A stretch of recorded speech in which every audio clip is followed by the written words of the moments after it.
അലാസ്കയിൽ Trump Putin കൂടിക്കാഴ്ചയാണ്. Russian Ukraine യുദ്ധം തന്നെയാണ് പ്രധാനപ്പെട്ട ചർച്ചാ വിഷയം. ഇതിൽ പരിഹാരമുണ്ടായില്ലെങ്കിൽ കനത്ത തിരിച്ചു നേരിടേണ്ടി വരുമെന്നുള്ള ട്രംപിൻ്റെ ഭീഷണിയൊക്കെ പുടിന് നേരെയുണ്ട്. ഇതിലെന്തെങ്കിലും തീരുമാനം ഉണ്ടാവാനുള്ള സാധ്യതയുണ്ടോ? തീരുമാനം ഉണ്ടാക്കിയേ പറ്റുള്ളൂ എന്നുള്ളതാണ്. കഴിഞ്ഞ ദിവസം ഒരു യോഗത്തിൽ റഷ്യയുടെ വിദേശകാര്യമന്ത്രിയുണ്ട്, സെർജി ലാവ്റോവ്. മൂപ്പര് പറഞ്ഞ ഒരു കാര്യം എന്ന് പറയുന്നത് മൂന്നാം ലോക മഹായുദ്ധം ഒരു പുതിയ രൂപത്തിൽ ആരംഭിച്ചു കഴിഞ്ഞു എന്നുള്ളതാണ്. അപ്പോൾ ഇവർ എത്തുന്നത് രണ്ടും കൽപ്പിച്ചാണ് എന്നുള്ളത് ആ പ്രസ്താവനയിൽ നിന്ന് നമുക്ക് വ്യക്തമാണ്. അപ്പോൾ ആഗോള മേധാവിത്വം നിലനിർത്താനായിട്ടും റഷ്യയെ ദുർബലപ്പെടുത്താനും ഒക്കെ പലതരത്തിലുള്ള ഘടകങ്ങൾ വെച്ചിട്ട് ഇവരെ സ്വാധീനിക്കാനും സമ്മർദ്ദത്തിൽപ്പെടുത്താനും ഒക്കെ ശ്രമിക്കുന്നുണ്ട്.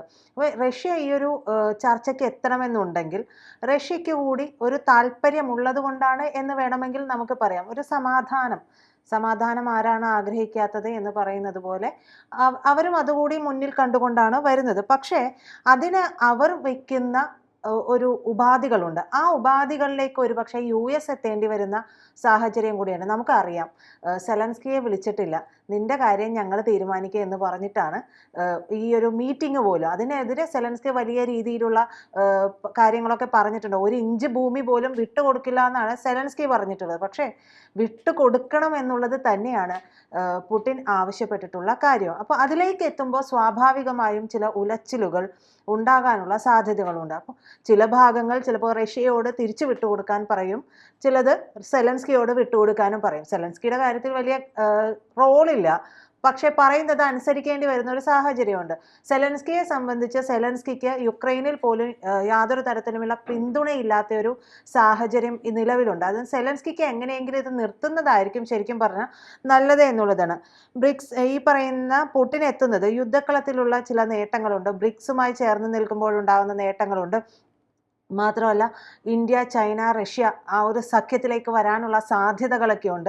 ഇതെല്ലാം ഒരു മേൽക്കൈ കൊടുക്കുന്നുണ്ടോ പുടിന് എന്ന് ചോദിച്ചിട്ടുണ്ടെങ്കിൽ അത് ഉണ്ട് എന്ന് നമുക്ക് പറയാൻ കഴിയും. അപ്പോൾ റഷ്യക്ക് ആ ഒരു മുൻതൂക്കം ഉള്ളത് കൊണ്ട് തന്നെ റഷ്യ പറയുന്നത് മുഖവിലയ്ക്ക് എടുക്കേണ്ടി വരിക ട്രംപിനായിരിക്കും. അപ്പോൾ അതിന് ഈ പറയുന്ന വ്യവസ്ഥകൾ കൂടിയുണ്ട്. പിടിച്ചെടുത്ത ഭാഗങ്ങൾ വിട്ടുകൊടുക്കാൻ പുടിൻ സമ്മതിക്കുന്ന പ്രശ്നം ഉണ്ടാകില്ല എന്നുള്ളത് ഉറപ്പാണ്. അതുപോലെ തന്നെ യുക്രൈനെ നാറ്റോ അംഗമാക്കാനായിട്ടും എന്തായാലും പുടിൻ സമ്മതിക്കില്ല. ആ ഒരു വിഷയത്തിലേക്കാണല്ലോ ഈ പ്രശ്നം മുഴുവൻ ഉണ്ടായത്. അപ്പോൾ അത് സ്വാഭാവികമായിട്ടും അംഗമാക്കാനും സാധിക്കില്ല. യുക്രൈന് ഇതിനൊന്നും തന്നെ, യുക്രൈൻ ആണെങ്കിൽ ഇതൊന്നും അംഗീകരിക്കാനും പറ്റില്ല. അപ്പോൾ അതിനെ യൂറോപ്പ് പിന്തുണയ്ക്കുകയും ചെയ്യുന്നുണ്ട്. യൂറോപ്പിന് ചില താല്പര്യങ്ങൾ വേറെയും ഉള്ളതുകൊണ്ട് യൂറോപ്പ് അതിനെ യുക്രൈനെ പിന്തുണച്ചുകൊണ്ടേയിരിക്കും എന്നുള്ളതാണ്. കൂടുതൽ ഉപരോധങ്ങൾ ഏർപ്പെടുത്തുമെന്നും സൈനിക ആക്രമണത്തിന് മുതിരുമെന്നും ഒക്കെയുള്ള ട്രംപിന്റെ വിരട്ടൽ റഷ്യയുടെ അടുത്ത് വിലപ്പോകാനുള്ള സാധ്യതയില്ല. റഷ്യയുടെ അടുത്തും ചൈനയുടെ അടുത്തും ഇന്ത്യയുടെ അടുത്താണ് ഇപ്പോൾ ഇതൊന്നും വിലപ്പോകാത്തത് എന്നുള്ളതാണ്. അപ്പോൾ അതിനെ മറികടന്ന് നമ്മൾ കണ്ടതാ, കഴിഞ്ഞ ആഴ്ച 2 അന്തർവാഹിനികളൊക്കെ ഞങ്ങൾ അങ്ങോട്ട് വിട്ടിട്ടുണ്ടെന്ന് പറഞ്ഞപ്പോൾ പുടിൻ പറഞ്ഞത് ഇതിൻ്റെ ഇരട്ടി അന്തർവാഹിനികൾ ഞങ്ങൾക്കുണ്ട്, ഞങ്ങൾ ഇതൊക്കെ നിരീക്ഷണത്തിലാണ്, നിങ്ങൾ പോടപൂല്ലേ എന്നുള്ളതായിരുന്നു മറുപടി. അപ്പോൾ വേറെ വഴിയൊന്നുമില്ലാതെ വരുമ്പോൾ അവ്യക്തമായിട്ടുള്ള എന്തെങ്കിലും ഒരു കരാറിനോ റഷ്യക്ക് കൂടുതൽ സൗജന്യങ്ങളൊക്കെ കൊടുത്തുകൊണ്ട് നൽകേണ്ട ഒരു അവസ്ഥ അമേരിക്കയ്ക്ക് ഉണ്ടാകും. അതിന് യുക്രൈനും സമ്മതിക്കണം. തങ്ങളെ ഒഴിവാക്കിയുള്ള എന്ത് കരാറും അസ്വീകാര്യമാണ് എന്നുള്ളത് സെലൻസ്കി പറയുകയും ചെയ്തതാണ്. ഉച്ചകോടിക്ക് ശേഷമുള്ള യോഗങ്ങളിൽ യുക്രൈനും യൂറോപ്പും ചേരുന്നതോടുകൂടി മറ്റൊരു അവസ്ഥ കൂടി, മാറ്റം കൂടി ഉണ്ടാകാനുള്ള സാധ്യതയുണ്ട്. റഷ്യയെ സംബന്ധിച്ചിടത്തോളം ഈ യോഗം ഒരു വലിയ നേട്ടമാണ്. കാരണം റഷ്യ വിചാരിച്ചിടത്തേക്ക് ഏതാണ്ട് കാര്യങ്ങൾ എത്തുന്ന ഒരു സാഹചര്യമുണ്ട്. ട്രംപിനെ സംബന്ധിച്ച് ട്രംപിൻ്റെ ഒരു ആവശ്യം നമുക്കറിയാം, നൊബേൽ മാത്രമാണ് എന്നുള്ളത് നമുക്കറിയാം. പക്ഷേ പുടിനെ സംബന്ധിച്ച് അങ്ങനെയല്ല. ഒരു ലോകശക്തിയായിട്ട് നിലനിൽക്കേണ്ടത് ആ റഷ്യ എന്ന് പറയുന്ന രാജ്യത്തിൻ്റെ കൂടി ആവശ്യമാണ്. അപ്പോൾ എന്തായാലും യുക്രൈൻ യുദ്ധവുമായി ബന്ധപ്പെട്ടിട്ട് പുടിന് അന്താരാഷ്ട്ര നീതിന്യായ കോടതിയുടെ അറസ്റ്റ് വാറന്റ് ഉള്ളത് കൊണ്ടാണ് ഈ അലാസ്കയിലേക്ക് തന്നെ അവർ ആ ഒരു മീറ്റിംഗ് വെച്ചത്.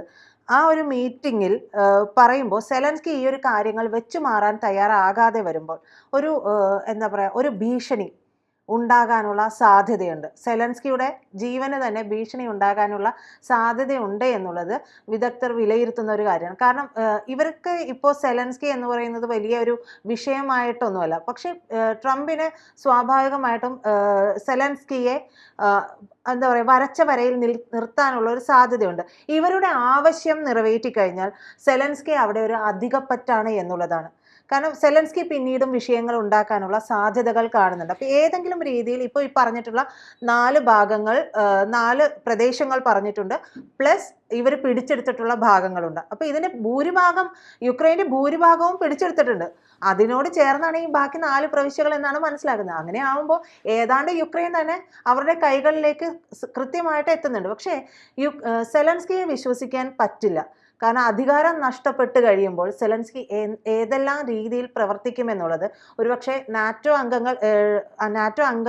രാജ്യങ്ങൾ അമേരിക്കയോട് എതിർത്ത് നിൽക്കുന്ന ഒരു സാഹചര്യമുണ്ട്. കാരണം ഇതെല്ലാം ഇവർ ചെയ്തുകൊണ്ടിരിക്കുന്നതാണ്, യുക്രൈനെ സംരക്ഷിച്ചുകൊണ്ടിരിക്കുകയാണ്. അതിൻ്റെ ഇടയിൽ കൂടിയാണ് സ്വന്തം താല്പര്യത്തിന് വേണ്ടിയിട്ട് ഈ ഒരു കൂടിക്കാഴ്ചയ്ക്ക് പോലും ട്രംപ് മുതിരുന്നത്.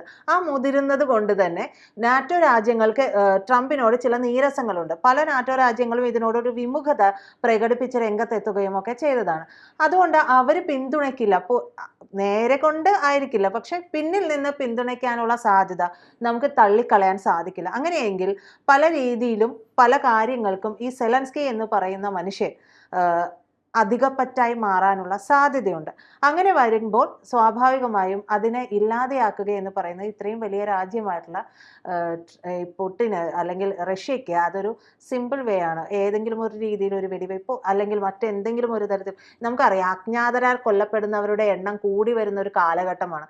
അതിലൊരു അജ്ഞാതൻ വന്നിട്ടോ മറ്റോ ഈ ഒരു കാര്യം സംഭവിച്ചാലും നമുക്ക് അതിൽ തെറ്റ് പറയാനും കഴിയില്ല. കാരണം ഇപ്പൊ ഇത് നടക്കുമ്പോൾ പ്രധാനപ്പെട്ട വിഷയം എന്ന് പറയുന്നത് സെലൻസ്കിയുടെ ജീവൻ തന്നെയാണ്. സെലൻസ്കി ഇതുവരെ ആ ഒരു രാജ്യത്തെ എന്തിനു വേണ്ടിയാണോ യുദ്ധത്തിലേക്ക് കൊണ്ടുവന്ന് എത്തിച്ചത്, ആ യുദ്ധം കാരണം സെലൻസ്കിയുടെ ജീവന് നഷ്ടമാകുന്ന ഒരു അവസ്ഥയുണ്ട്. സെലൻസ്കി ഒരുപക്ഷെ ഇത് മുൻകൂട്ടി കാണുന്ന കൂടി ഉണ്ടാകണം. സെലൻസ്കി ഇതിനുള്ള പടയൊരുക്കങ്ങൾ നടത്തുന്നുണ്ടാകണം. കാരണം സെലൻസ്കിയോട് യോജിച്ച് നിൽക്കുന്ന രാജ്യങ്ങളുമായിട്ട് ആശയവിനിമയം നടത്താനൊക്കെ സെലൻസ്കിക്കും കഴിയുമല്ലോ. അപ്പോൾ ആ ഒരു രീതിയിലുള്ള നീക്കങ്ങൾ സെലൻസ്കിയും നടത്തും. സ്വാഭാവികമായും ഇത് വന്ന് നിൽക്കുക എന്താ പറയുക, ഈ ഒരു ഞാൻ പറഞ്ഞ ഒരു ഘട്ടത്തിലേക്ക് എത്താനുള്ള ഒരു സാധ്യതയാണ്. ഇതില്ലെങ്കിൽ മറ്റെന്തെങ്കിലും പലതരത്തിലുള്ള ഭീഷണികൾ ട്രംപ് സെലൻസ്കിക്ക് മുന്നിൽ വെക്കാനുള്ള ഒരു സാധ്യതയുണ്ട്. അതുകൊണ്ട് തന്നെ സെലൻസ്കി അടിയറവ് പറയാനും സാധ്യതയുണ്ട്.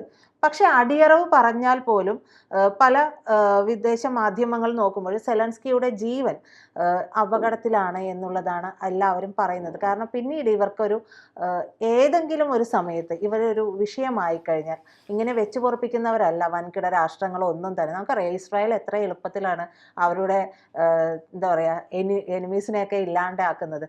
ആരും അറിയില്ല, ദാ പോയി എന്ന് പറയുന്ന പോലെ എല്ലാവരും അങ്ങ് പോകുന്ന ഒരവസ്ഥയാണ്. അതേപോലെയുള്ള ആളുകൾ റഷ്യയ്ക്കും ഉണ്ടാകാം, അമേരിക്കയ്ക്കും ഉണ്ടാകാം. അമേരിക്കയ്ക്ക് ഇനി എന്തായാലും യുക്രൈന് ആവശ്യമില്ല. ഇവർ തമ്മിൽ ഒരു ടൈപ്പിലേക്ക് വരികയാണെങ്കിൽ ഇവർ 2 വൻകിട രാജ്യങ്ങൾ തമ്മിലുള്ള പല ഡീലുകളും നടക്കും. ആ പല ഡീലുകളും നടക്കുകയാണെങ്കിൽ റഷ്യ ഒരിക്കലും അമേരിക്കയ്ക്ക് ഒരു എന്താ പറയുക ഭീതിയായി വരാനുള്ള സാധ്യതയില്ല. റഷ്യയെ പണ്ട് മുതലേ ഭയക്കുന്നുണ്ട് അമേരിക്ക. അതുകൊണ്ട് കൂടിയാണ് ഈ ഒരു കാര്യങ്ങൾ നടത്തിക്കൊണ്ടിരിക്കുന്നത്. അപ്പോൾ അതിനുള്ള ഒരു മറുപടി കൂടിയാണിത്. അപ്പോൾ ഈ കൊച്ചു രാജ്യമായ യുക്രൈനെ ഇവർക്ക് അത്ര വേണ്ട ആവശ്യം അവിടെ വരുന്നില്ല. അതുകൊണ്ട് ഏത് രീതിയിലായാലും റഷ്യ ഒന്നില്ലെങ്കിൽ യുക്രൈൻ്റെ ഭൂരിഭാഗവും വിട്ടുകൊടുക്കേണ്ട ഒരവസ്ഥ വരും. അല്ലെങ്കിൽ വിട്ടുകൊടുത്താൽ പോലും സെലൻസ്കിയുടെ ജീവന് അത് ആപത്തായി വരാനുള്ള സാധ്യതകളുമുണ്ട്. കൂടുതൽ വാർത്തകളും വിശേഷങ്ങളും നിങ്ങളിലേക്ക് എത്താൻ ABC മലയാളം സബ്സ്ക്രൈബ് ചെയ്യുക, ബെൽ ബട്ടണും അമർത്തുക.